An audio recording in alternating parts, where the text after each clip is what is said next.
Мохамед Салах келесі алтын допты жеңіп алуға басты фаворит саналуда. Дембеле футболдық мансабын қашан аяқтайтынын жеткізді. Перес Реал ойыншыларына қастандық жасалды деп есептейді. Осы және өзге де қызыққа толы жаңалықтар біздің бүгінгі шығарылымда. Жаңадан тіркелгендерге, сондай-ақ бұрыннан бергі жазылушыларымызға үлкен алғысымызды білдіреміз. Қазақ тілді футбол арнасына көмек көрсету мақсатында арнамызға жазылуда және бейнероликке лайк басуларыңызды сұраймыз. Қоңырау түймешесін қосып қоюды да ұмытпаңыздар. Ендеше бастаймыз. Итальянда қақпашы Джанлуиджи Донарума өзінің дәл қазіргі сәттегі ПСЖ-дағы жағдайына риза емес. Испандық жаттықтырушы Луис Энрикемен өзара келіспеушілігі оның Париждік командадан кетуіне түрткі болуы әбден мүмкін. Оған қоса тұрақты түрде негізгі құрамда ойындарға көп қатыса алмай жүргендігі де Донаруманы қапаландыруда. Осылар жайында La Gazzetta dello Sport баспасы хабарлауда. Айта кетсек, ПСЖ ұжымындағылар соңғы кездері ресейлік қақпашы Матвей Сафоновқа көбірек сенім артып жүр. Донаруманың ПСЖ-мен қазіргі келісім мерзімі 2026 жылдың жазына дейін негізделген. 25 жастағы бұл голкиперге қазірдің өзінде Манчестер Сити, Интер, Ливерпуль және де Бавария клубтарының қызығушылығы бар екендігі айтылуда.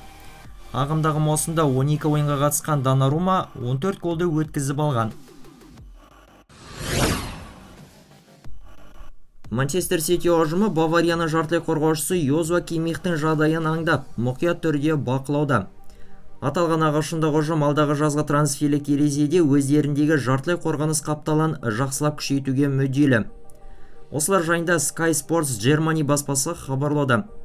Айта кетерлігі, Венсан компаниядан қол астында немістік футболшы осы маусымда әзірге керемет өткізуде. Ағымдағы маусымда барлық сайыстарда 18 матчқа қатысқан Кимих 4 голдық пас жасап ерекшеленген. Бұл футболшыға жалғыз Манчестер Сити ғана емес, басқа да түгелдей дерлік Еуропаның топ клубтары талайдан бері қызығушылық танытып келеді. Алайда бұған қарамастан мюнхендіктер футболшыны 8 маусым бойы өздерінде сәтті сақтап келе жатыр. Футболшы мен клубтың арасындағы қазіргі келісім шарт алдағы жазда мәресіне жетеді.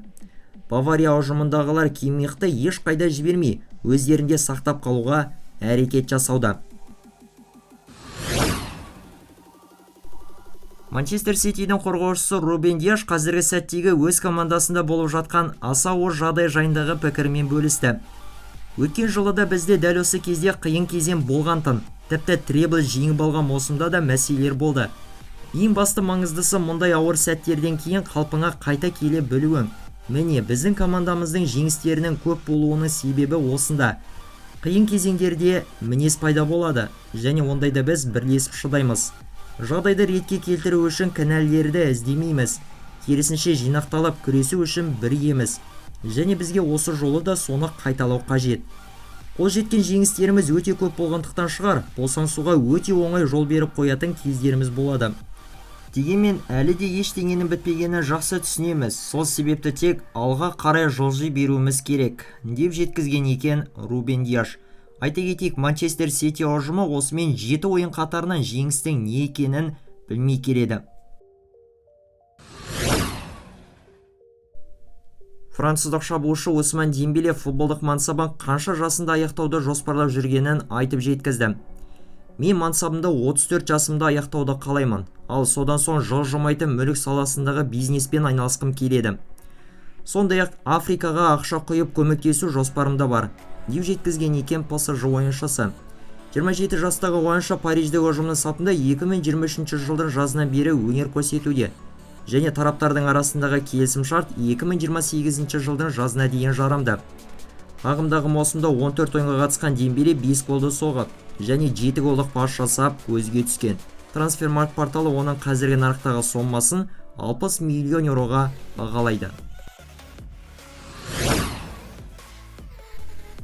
Манчестер Юнайтед ұжымы жартылай қорғаушы Кристиан Эриксенмен келісім шартты ұзартуды жоспарламауда. Осылайша Даниэл ойыншы бұл маусым аяқталғаннан соң еркін агент атануы әбден ықтимал. Sky Sports баспасының мәліметіне сәйкес аталған футболшы 2025 жылдың жаз айында ағылшында командадан кетеді. Командаға жаңадан тағайындалған бас бапкер Рубен Аморим өз командасының сапында жасы біразға келген ойыншылардың саны азайып, керісінше жастардың көбейгенін қалайды. Сондықтан да 32 жасар Эриксен португалдық бапкердің алдағы жоспарында емес.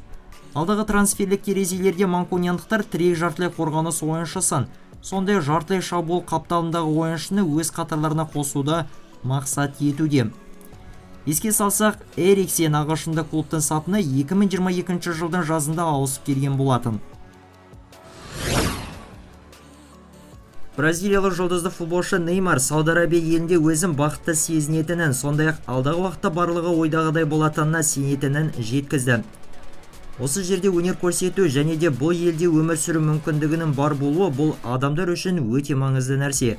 Сондықтан да мен әрдайым оларды мені бұл жерде жақсылап қарсы алғандықтарын қайталап айта беремін. Мен бұл жерде бақыттымын және әрі қарай барлығы жақсаратынына сенімдімін. Алдағы уақытта басқа да жұлдызды футболшылар одан бетер көптеп келе береді деген ойдамын, деп жеткізген екен бразилиялық шабуылшы. Еске салып өтсек, Неймар Аль-Хилалдың сапына 2023 жылдың жазында ауысып келген болатын. Және ол жалғыз саудиялық команданың сапындағы ғана емес, жалпы әлем бойынша ең көп жалақы табатын футболшылардың бірі болып табылады.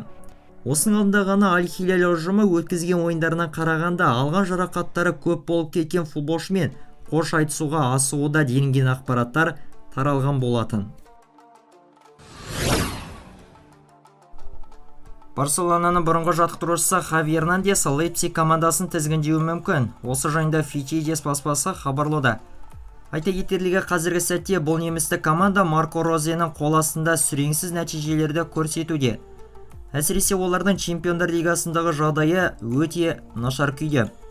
Осы маусымдағы бұл турнирдегі болған барлық ойындарда олар тек жеңіліске ұшыраған. Осы сәтсіз нәтижелерді ескере келе Лейпцигтің басшылары бапкер ауыстырып, тізімге Хавиді шақырту жағын қарастыруда. Еске салсақ, Хави Эрнандес өткен маусымның соңында Барселонадан кеткен болатын.